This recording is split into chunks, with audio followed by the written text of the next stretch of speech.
Tulad ng ibang mga lugar, may mga makapanindig balahibong kwento sa Baguio.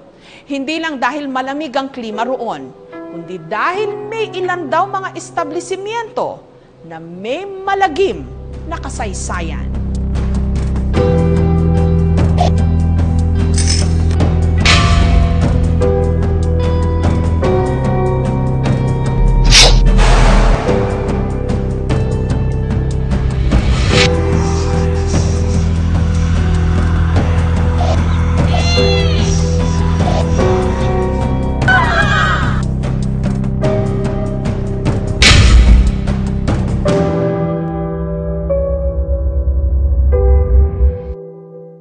Ako po si Saint Bondok, 25 years old, taga Pangasinan.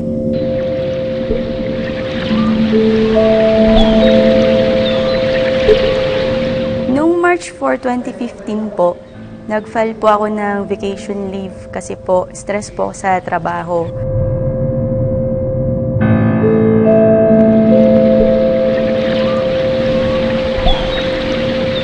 Dalaw po kaming nagpunta dito sa Baguio. Kasi po malamig, tapos maganda po yung ambience.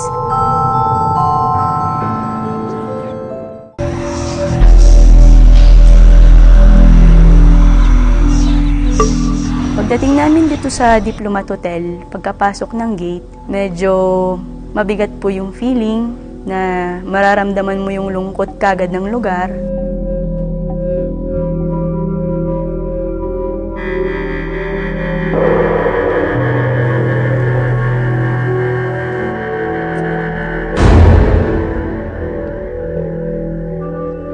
Tapos sobrang tahimik.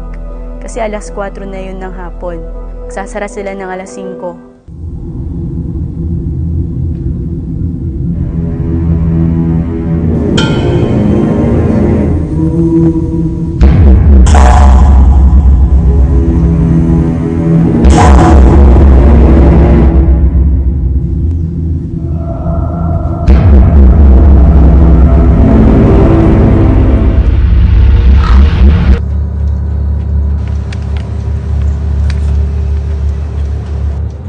Tara? Teka lang, parang iba yung pakiramdam ko dito eh. Ano ka ba? Magpipicture lang naman tayo, tara na. Ma'am, alas 4 na ho. Last ikot na ho yan. Hanggang alas 5 lang ho kami. Dapat wala na hong tao.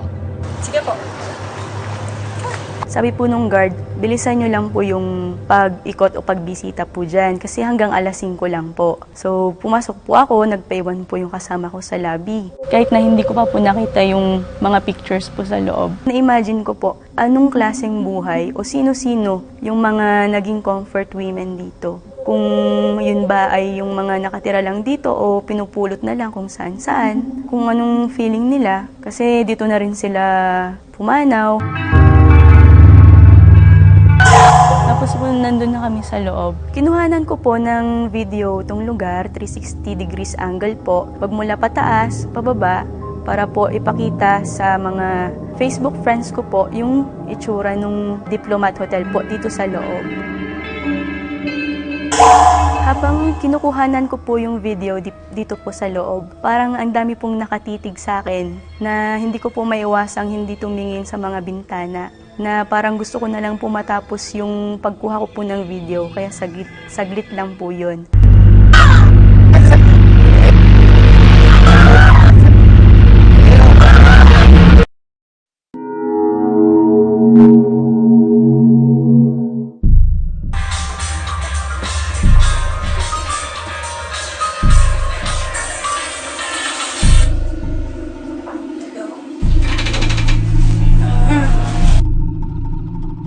Opo, bakit po? Seryoso po kayo eh. Last year pa po yan nung pinost ko eh. Nung nakuhanan ko po yung video, pinost ko po yun kagad sa Facebook. Tapos ang dami pong nag-comment na, nakakatakot pala dyan ate. Ate, wala ka bang nakita? Tapos yung iba, nanggaling na ako dyan, ang bigat ng feeling, no? Yun po, wala talaga akong napansin nung unang post ko po nung video. After 1 year, nirepost ko po yung video o yung tinatawag nating throwback. Yung unang nag-comment po sa video clip ko po na yun, sabi niya, may kasama ka ba dyan? Tapos nireplyan ko kagad, wala po, bakit? Sabi ko, kuya naman huwag kang manakot. Na yun po, nag-message na lang po ako sa inbox po niya na, kuya may nakita ka ba talaga? Kasi ikaw lang nag-comment niyan ikaw lang nakakita. Ang na-reply niya, isang image po, in-screen capture niya po yung certain na image po na yun. Kaya nireplay ko po yung video, nakita ko na may nahagip po pala talaga ako. Pinost ko po yung video po dun sa isang paranormal activity page po. Tapos ang daming nag-comment na yung image parang nakatalikod na madring malungkot.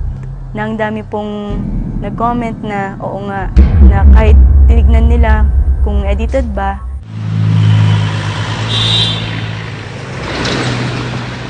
after ko po nanggaling dito sa Diplomat Hotel, nung umuwi po ako ng bahay, mas naging active po magparamdam yung mga entity sa akin.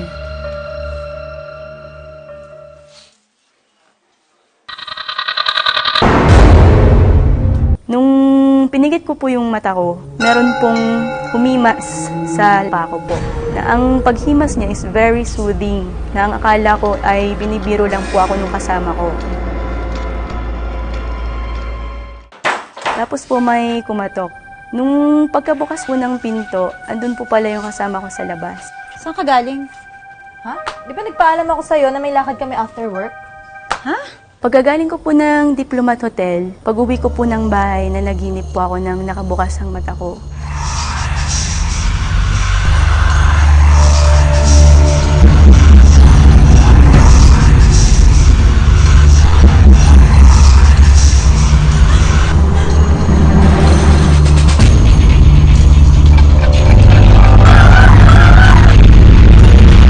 Nahirapan po akong huminga dahil takot po ako dun sa babae nung sinabi niyang dun na lang po ako sa lugar nila at siya na lang po ang papalit dun sa katawan ko po.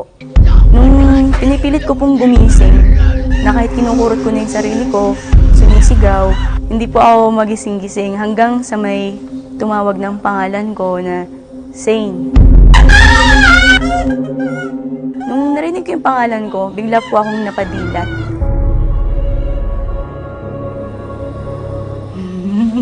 Aglit lang.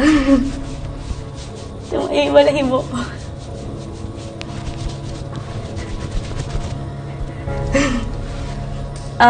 Nakuhanan ko po yung image po sa unang pinto. Ano pakiramdam mo ngayon? Tumayo lahat ng balahibo ko.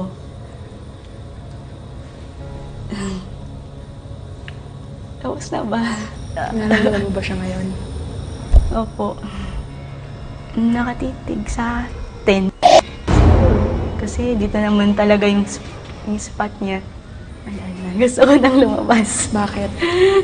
Kanina pa nakatingin pala yung buko eh. Buong katawan hanggang anit.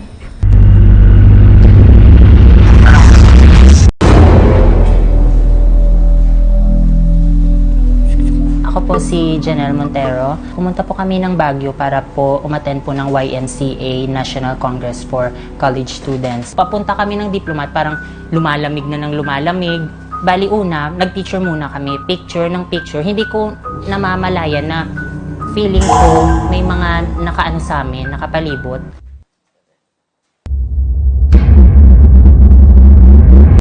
Nilibyo ko lahat yung mga picture ko. Sabi ko sa kanila, guys, feeling ko may nakunan ako.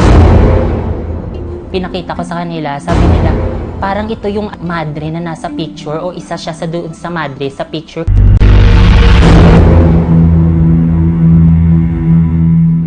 Hi, I'm Andrea Tatad. I'm one of the 2 assistant directors for Diplomat Hotel.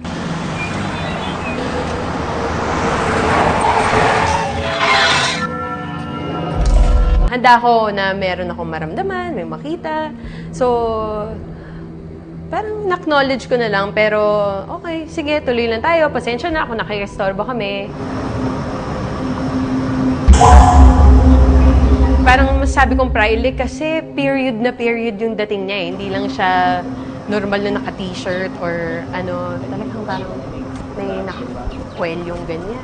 Pwedeng nabulabog, pwede kasi matagal na silang nananahimik doon sa lugar na yun. Pwedeng dumaan lang sila, pwedeng nakiusyoso sa shooting, ganon.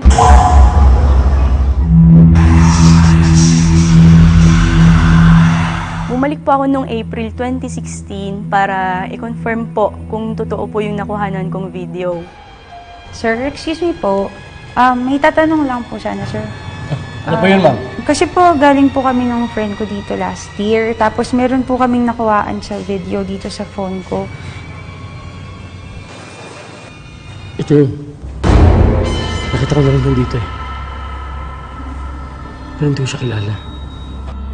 Tinanong ko po yung guard kung ano po yung mga nararamdaman niya dito sa hotel at pinakita ko po yung image po sa cellphone ko po. Ang una niyang sinabi, oo, siya yung sumusunod sa akin, siya yung madreng pag pinansin mo, lalo ka niyang susundan hanggang makauwi ka.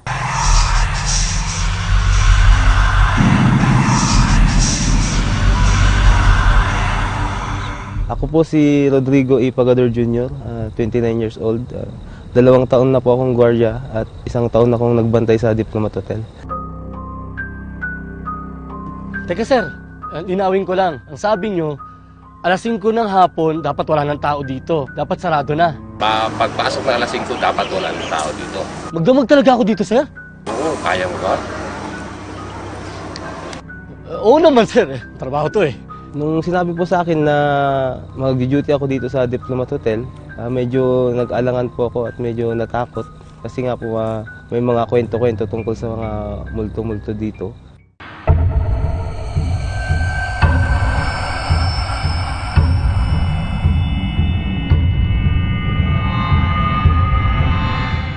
Bali po may pumunta po ditong babae. May pinakita po siya sa aking video.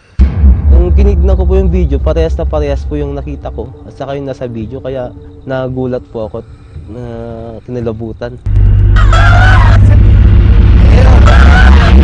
Karaniwan po sa mga namamasyal po dito ng mga turista, yung nasisira po yung mga phone nila or kaya nagbi-video sila or nagpi-picture, hindi po nagsisave sa gallery or bigla pong nag-drain yung battery ng cellphone nila.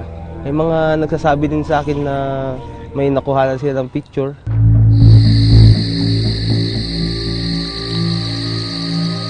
Pag may nagtatanong po sa akin tungkol sa mga naninirahan ditong mga multo, sabi ko lang po, nasanay na po sa tao kasi araw-araw naman po na may namamasyal na po dito. Tsaka parang nakikipaglaro na lang po sila. Tsaka hindi naman po sila nananakit.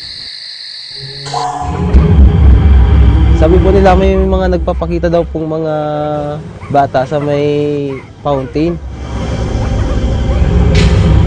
Bali yung po yung daw po mga pinugutan ng ulo ng panahon ng hapon.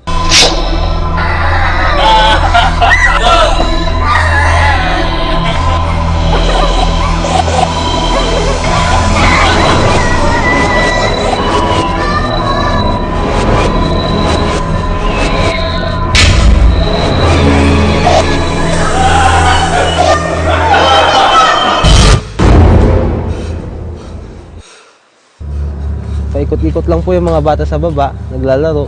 Kasi sabi po nila, yun daw po yung bloody fountain. Marami po kasing mga pinugutan ng ulo. Karamihan po bata sa fountain na yun mamang panahon po ng hapon.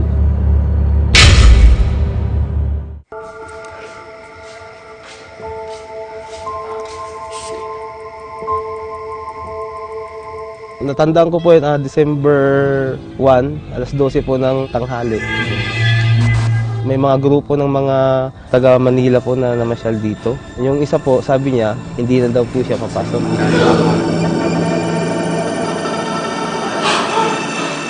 Yung nagpaiwan, umiikot lang po siya dito mag-isa niya, naglalakad. Nakita po namin na tumatawa siyang mag-isa. Then kinabahan na po yung mga kasama niya, kaya bumaba na po sila.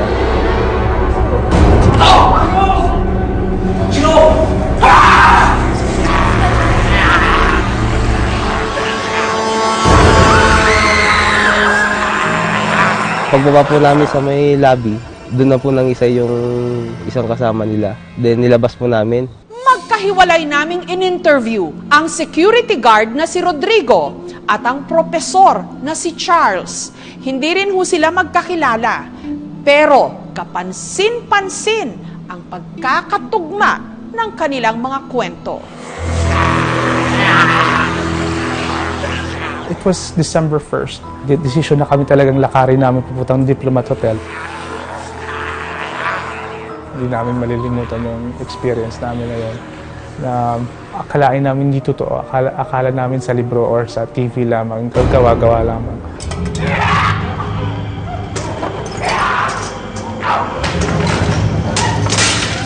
Nawalan siya ng malay. Tapos biglang umiba ang boses niya.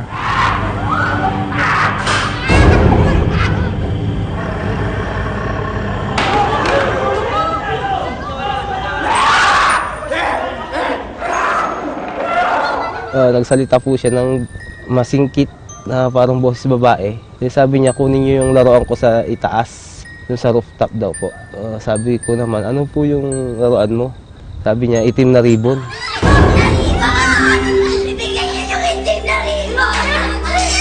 Sinabi niya po mismo kung saan banda ko makikita sa may silong daw po ng upuan. Nakyat ko po, pagtingin ko sa silong ng upuan, meron po ako nakitang itim na ribbon. Nung narinig ko na po yung boses niya na parang boses babae, saka po yung pinakuha niya yung ribbon sa taas, hindi naman po siya umakyat. Yun na po, parang kinalaburan na po ako at natakot.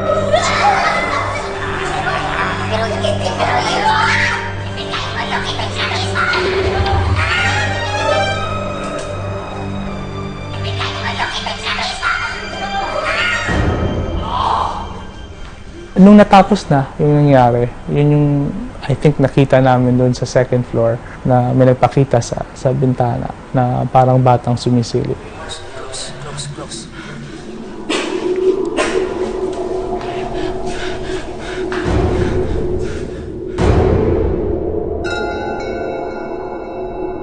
Pag sa gabi po, pag umikot po kami dito, madilim, wala pong ilaw dyan sa loob.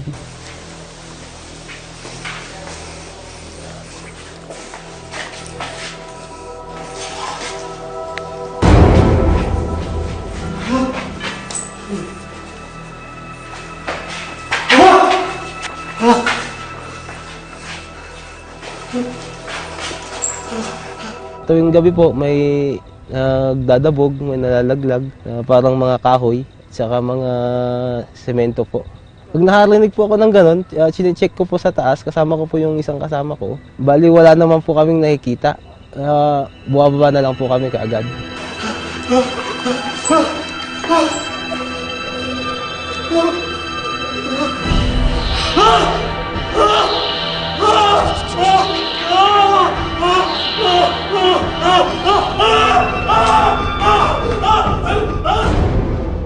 Isang siglo na ang lumipas mula nung itinayo ang Diplomat Hotel. Pero bago raw ito naging hotel, bahay bakasyunan ito ng mga pare at ng mga madre. Ako po si Arturo A. Alhambra. Ako po isang historian po ng Baguio. Kaya maraming umakyat dito sa Baguio na turista dahil ang Baguio po is the summer capital of the Philippines. Bukod dyan, meron din itong mga ghost hunting activities na nangyayari dito sa Baguio. Pero ang pinakasikat na napapasyalan po nila, ito pong Dominican Vacation House or they call it the Dominican Castle. 1913 to 1915, bali 2 years po ito na ginawa po ng mga Dominicans. Maakyat ho sila dito para magbakasyon, yung mga iba naman dito na rin ho sila nagre-retire. Hindi lang po pare ang mga nakatira po dito, meron rin ho tayong mga Dominican sisters. Hanggang sa nasalakay ho nila ang Baguio itong mga Hapones. Yung mga pare po at yung madre pinaghiwalay po yan, doon ho nangyari po yung pagpugot ng ulo ng mga pare.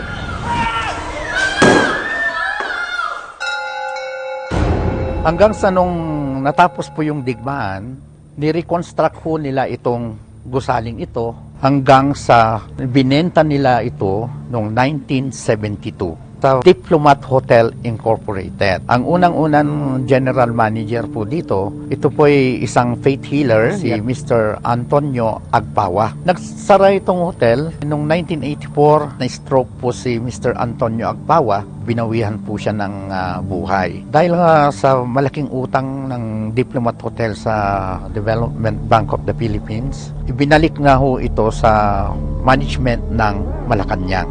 Nung hinawakan po ng Malacanang po ito, naging abandon po itong gusali na ito. Hanggang sa umabot na rin yung earthquake ng July 16, 1990, mas lalong nagkaroon na mas maraming sira.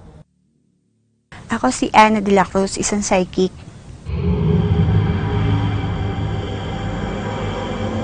Sa Diplomat, pwede tayong pumasok. Kaso nga lang, huwag mag-iisip ng hindi maganda ha.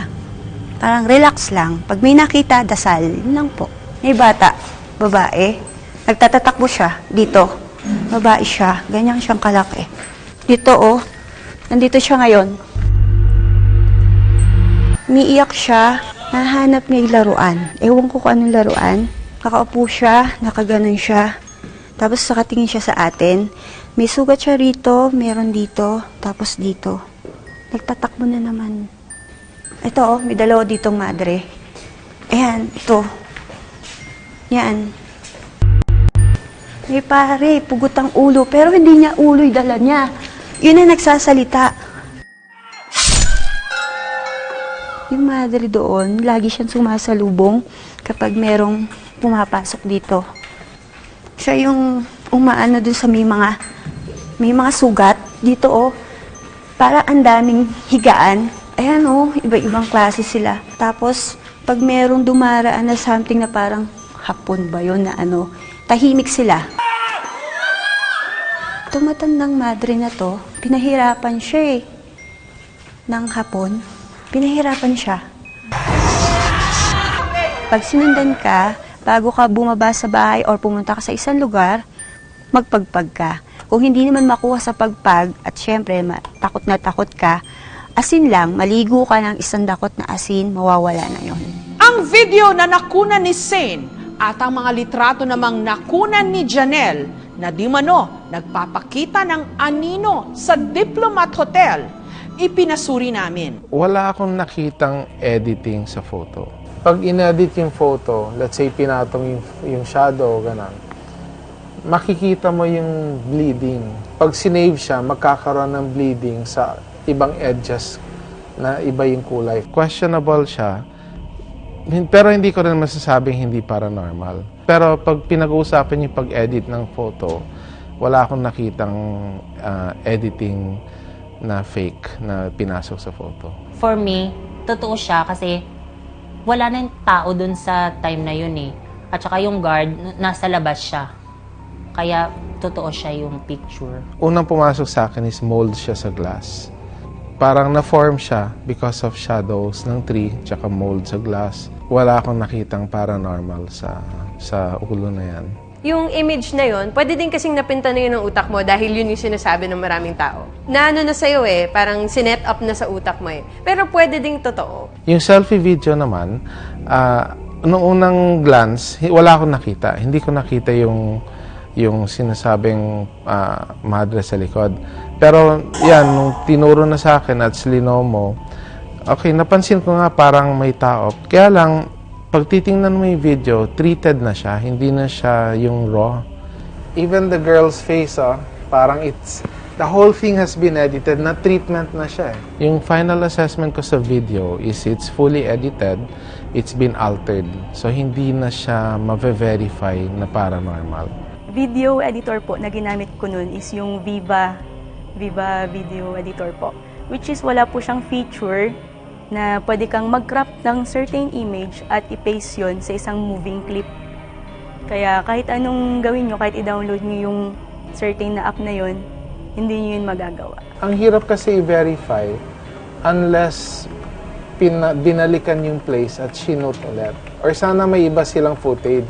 Ang original file po ng video, na-delete ko na po. Dinilit ko na po yun kasi po ang goal ko lang talaga is makita ng mga friends ko yung structure nitong building. Tsaka wala talaga akong nakita.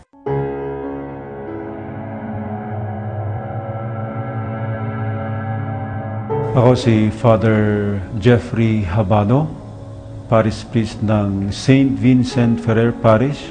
Sakop ng aking parokya, itong place na ito, Diplomat Hotel. Sa tingin ko, dalawang posible doon. Pwedeng totoo, pwedeng hindi.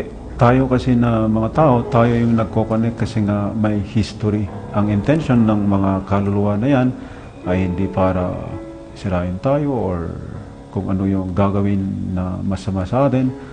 Sa tingin ko, kaya sila nagpaparamdam kasi kailangan talaga nila yung prayer natin. Kung sino man po yung nakuhanan ko po sa picture, sana po matahimik na po kayo. Sana po, after po nung makuhanan po yung video na to, yung episode na to, matahimik na po yung mga kaluluwang nandito, bigyan sila ng peace at mapuntahan nila yung dapat nilang paroroonan. Parang katulad naman ng buhay na tao, ayaw mo nabubulabog ka kung nasa teritoryo ka nila. So, parang siguro dapat alam mo kung anong yung limitasyon bilang bisita, 'di ba? Alam mo na kung ano yung respeto kumbaga sa lugar. Dapat silang irespeto. Huwag silang anuhan yung bang gambalain kasi dati na sila rito, mas nauna sila sa atin. Noon, napakadami. Talaga asin ang dami. Active na active sila. Kasi kaya sila kumonte, sa dami ng taong pumupunta rito, nakakahatak yung ibang tao na kaya sumasama. Pag sumama naman sila, akala nila, yung sinama nila, babalik dito. Hindi. Naiiwan sila kung saan man pumunta yung tao na yun. Ang Diplomat Hotel, hindi dapat katakutan itong lugar na ito.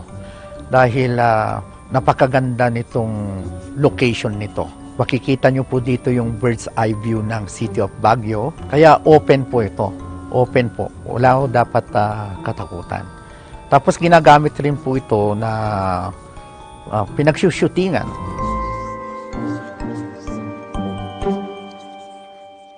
Ako po si Father Matthias Nyare, OP. We always pray them because in the Dominican Order, every Monday is a tradition that we pray for our brothers, sisters who pass away and we offer Mass for them. So because we always pray for them and if they have been a good spirit, they are in heaven, then they pray for us. So we believe that our brothers, sisters of Dominicans are not among those who are holy the people. In the name of the Father, the Son, and the Holy Spirit. Amen. Almighty God, you sent your only Son to rescue us from the slavery of sin and to give to us the freedom of your children. We now pray for our brothers and sisters who comes before you, acknowledge their sinfulness. They have faced temptation and have been tested by the evil one. By the passion of your resurrection of your Son, bring them out of power of darkness with the grace of Christ, make them strong and guide them through life. We ask this through Christ our Lord. Amen.